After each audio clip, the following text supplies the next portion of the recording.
I'm in my own little corner in my own little chair, and I am going to share for the unsettlers some of my insights from years and years and years of really feeling into my heart about all this stuff. So, my background is African American slave descent, with clearly a lot of white something or other thrown in, and it's very challenging to begin to embrace looking at the oppressor blood that runs through my veins.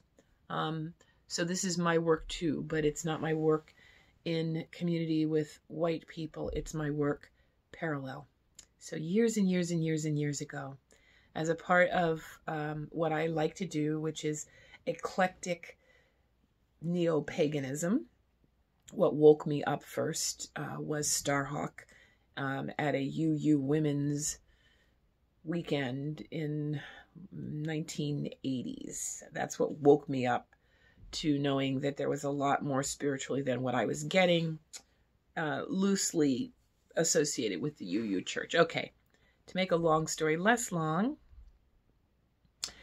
years into my neo-pagan association with a New England pagan-based community called Earth Spirit, there was a gathering at a camp in the Berkshires on the Appalachian Trail, and it was called Rights or Rights. I remember that.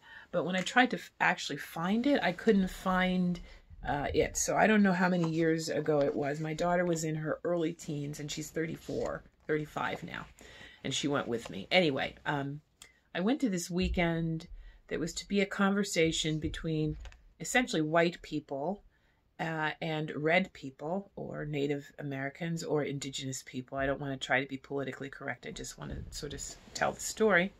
And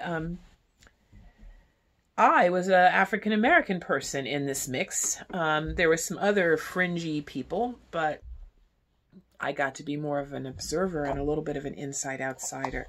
And the essence of what I saw was that the indigenous people who were there to have a conversation, and the white European people who were there were missing each other significantly, particularly on the idea of making money off of sweat lodges and vision quests and all these other things that these wealthy white new agey people had been doing for years, really didn't have any intention of stopping doing, were nodding their heads and seemed to be very superficially interested, but didn't seem to get what I saw, which was, oh my God, the native people, the indigenous people are just getting their own ceremonies back. They're just getting the right to have their own pipes, to sweat the sweats. They were illegal until 1964. Just like I have this track about segregation, there's a indigenous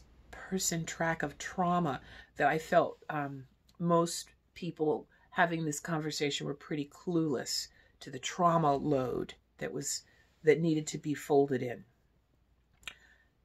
What I saw was the red people in the room aren't ready to share, and I wouldn't be either if I just got my treasures back. But right across the circle was Molodoma Some, a Dagara elder, waving his hand saying, hello, my people sent me over here to try to take the fire out of you white people and teach you some things. And people weren't interested in what he was sharing. Not back then. The indigenous cultures of North America were much sexier.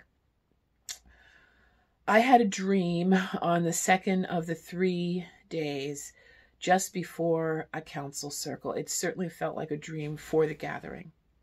In the dream, I was a teenager in a white family, and the white family was a lower working class family, and we were all in some kind of a bullied and terrorized situation, waiting for our father to come home. And our father, I had just found out, was sodomizing my little brother.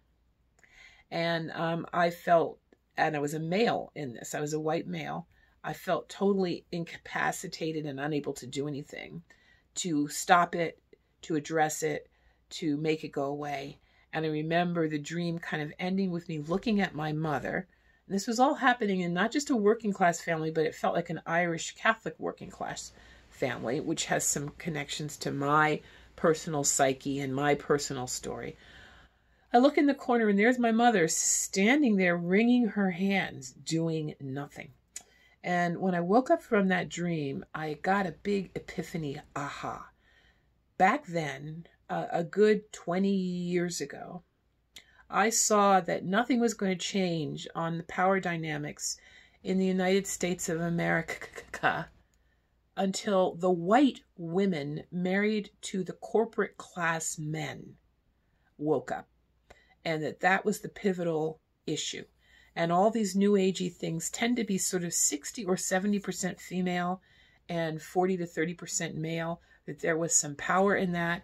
And I think 20 years later, I see some of those stirrings of waking up, and I hope it happens on an accelerated pace, because we certainly are going to need more of it, aren't we?